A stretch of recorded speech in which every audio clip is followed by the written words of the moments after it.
The silence in the Lunar Command Center was deafening. General Marcus Hawthorne stared at the tactical display, his face ashen as he watched the alien fleet advance inexorably towards Earth. The red dots representing the alien ships seemed to mock him, a stark reminder of humanity's helplessness in the face of this overwhelming force. "Sir," Lieutenant Sarah Chambliss's voice cracked as she spoke, "the alien ships have entered lunar orbit. They're powering up weapons." Hawthorne closed his eyes, his shoulders sagging under the weight of inevitability. "Send out the evacuation order. Get as many people to the escape pods as..." His words were cut short by a blinding flash. The lunar surface erupted in a series of explosions, each one marking the death of a dream, the end of humanity's first extraterrestrial colony. In Earth orbit, aboard Nexus Prime, Captain Elena Rodriguez watched in horror as the lunar colony was obliterated. "All hands, battle stations. Prepare for..." The station rocked violently as energy beams sliced through its hull like paper.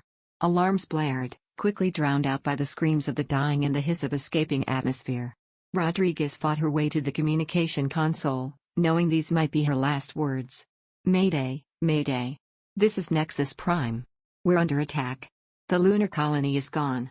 Earth, prepare for..." The transmission cut off abruptly as Nexus Prime, humanity's pride and symbol of its cosmic aspirations, exploded in a brilliant, short-lived fireball. On Earth, in the White House Situation Room, President Albert Chambers watched the destruction unfold on multiple screens.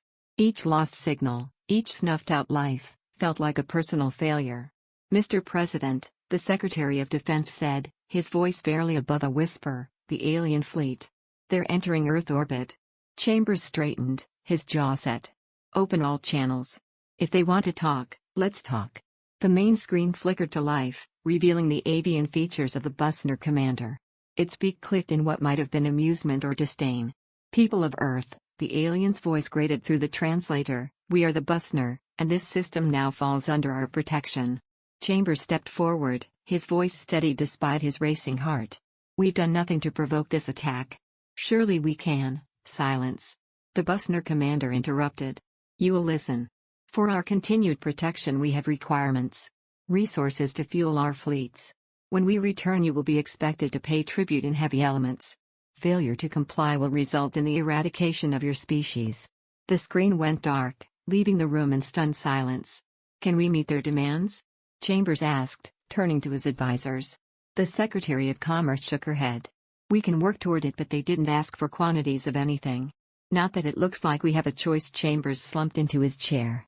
"Then God help us all.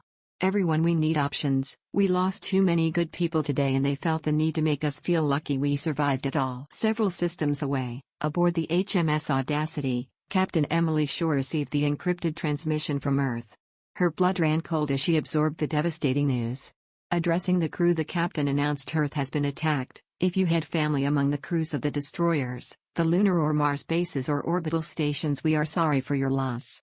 Our orders are to seek out first contact. Anyone needing to talk, please report to the medical bay." In Loxyz space, Dr. Anand Krobitz and Captain Carl Townsend of the Harmony sat in stunned silence as Counselor Zarel explained the true nature of the Busnar threat. "They have always been a problem." Zarel's melodious voice was tinged with sorrow. "The Busnar are one of the more militaristic civilizations and always were. We did not think they had scouted as far as your system, and honestly we are still getting used to the new dynamic." "New dynamic?" Anand asked, her voice barely above a whisper. Zarel's translucent skin rippled with what might have been a sigh. "For several hundred of your years the galaxy has been at a standstill. With each civilization having an area where their technology was supreme, but all of us having peaked, so to speak. The Busnar recently developed something new in material sciences, allowing them to surpass that. They know they have an advantage and are of the mindset to press that advantage. We hope they would not venture into your system," Zarel admitted. "The Mulnari assured us they were monitoring the situation." The mention of the Mulnari sent a wave of anger through Anand. Where were their supposed allies now, when Earth needed them most? Back on Earth, the geopolitical landscape was shifting rapidly. In Beijing, representatives from China, Russia, Iran, and North Korea gathered for an emergency summit. "The Western powers have brought this calamity upon us all," the Chinese president declared, his voice sharp with accusation. "Their reckless expansion into space has painted a target on our entire planet." The Russian president nodded in agreement. We must distance ourselves from their foolishness. Let them face the consequences of their actions alone.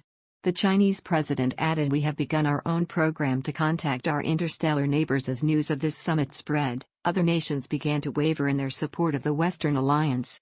Australia, Japan, and India found themselves torn between self-preservation and loyalty to their allies.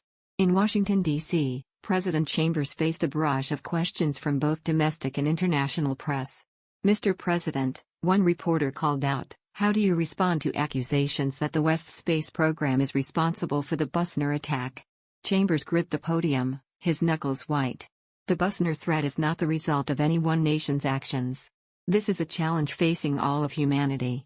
Now, more than ever, we must stand united. But even as he spoke, Chambers knew the alliance was fracturing. The weight of the world's blame pressed down on him, threatening to crush what remained of humanity's united front. Deep within Area 51, Dr. Elena Reyes stood before a holographic display, her eyes wide with excitement despite the dire circumstances. General Blackwood, she called out as the officer entered the lab, I think we've got something. Blackwood strode over, hope warring with skepticism on his face. What is it, Doctor? Reyes manipulated the display, bringing up a schematic of a sleek, almost organic-looking craft. By combining our stealth technology with materials we've reverse-engineered from alien artifacts, we've created a hull coating that can absorb and redirect energy signatures. Blackwood's eyebrows rose. You mean? Yes, Reyes confirmed, a fierce grin on her face. We might be able to hide from the Busnar. It's not a weapon, but it's a start. As the implications sank in, Blackwood felt a glimmer of hope for the first time since the attack began. How soon can we implement this? We're ready for initial testing now, Reyes replied. But to scale up production, we'll need resources. A lot of them. Blackwood nodded grimly. I'll make it happen. Whatever it takes.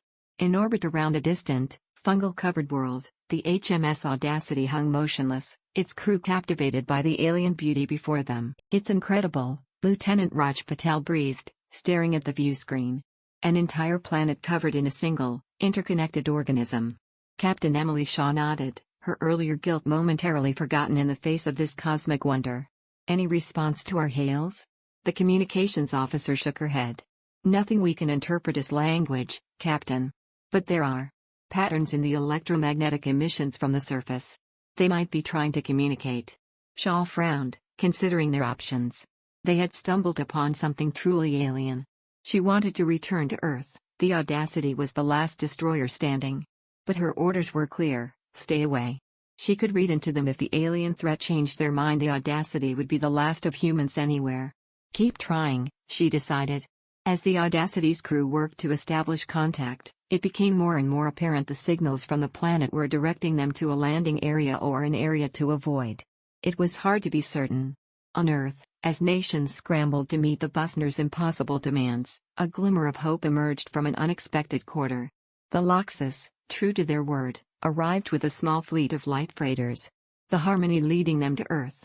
Dr. Roberts read all the information the Loxyz provided on the Busnar, and with each new revelation she was more and more worried. We cannot directly intervene, the Loxyz ambassador explained to a grateful President Chambers.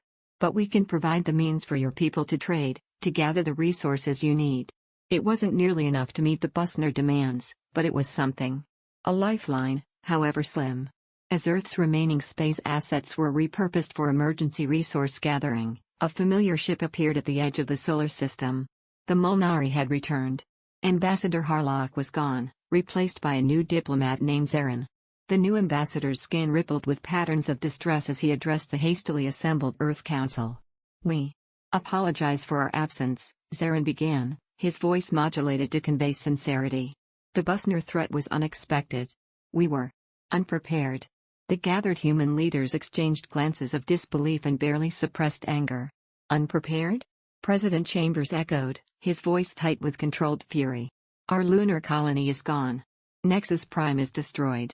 Mars is. We don't even know. And you were unprepared? Zarin's skin darkened with what might have been shame. We underestimated the Busnar's aggression. But we are here now, ready to assist in any way we can. As discussions began on how the Mulnari could help Earth meet the Busnar demands, the mood remained tense.